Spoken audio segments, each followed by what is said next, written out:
ये घर बिल्कुल बीचों बीच टेप की एक पट्टी से बंटा हुआ था। टेप के एक तरफ माँ और बेटी रहती थीं, जबकि दूसरी तरफ पिता का हिस्सा था। उस लाइन को पार करना सख्त मना था।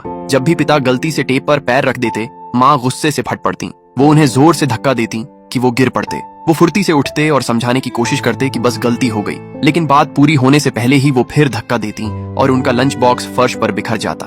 बेकाबू होकर वो कुछ भी फेंकने लगती, यहाँ तक कि बेटी एमिली की फोटो फ्रेम भी। रयान इन झगड़ों का आदी हो चुका था। वो अब कोई रिएक्शन नहीं देता, हर बार बस चुपचाप नजरें फेर लेता। माँ का जुनून इतना कि जब भी रयान का पैर गलती से टेप को छूता, वो फौरन नई टेप लगा देती। यहाँ तक कि एमिली अगर गलती से पार कर जाती तो उन पर भी चिल्लाती। खाने के वक्त माँ और बेटी लजीज घर का खाना खाती, जबकि रयान को सिर्फ इंस्टेंट नूडल्स मिलते। उनका खाने का कोना भी उनका छोटा सा था। सीढ़ियों पर भी टेप की पट्टी बंटी हुई थी।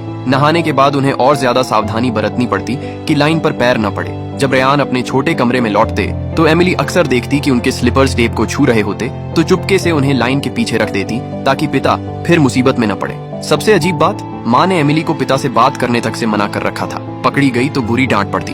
फिर भी एमिली ने ठान लिया था 18 साल होने से पहले वो उस टेप का राज खोल कर रहेगी। अगली सुबह पिता को काम पर जाते देखकर वो उनके पीछे दौड़ी। घर से दूर पहुंचकर ही आखिरकार हेलो कह पाई। वो छोटा सा अभिवादन भी सिर्फ घर के बाहर ही कर पाती थी। थोड़ा चलने के बाद एमिली ने पूछा, पापा घर में टेप क्यों है? रयान रुक गए और धीरे से बोले कि उन्हें भी ठीक से नहीं पता।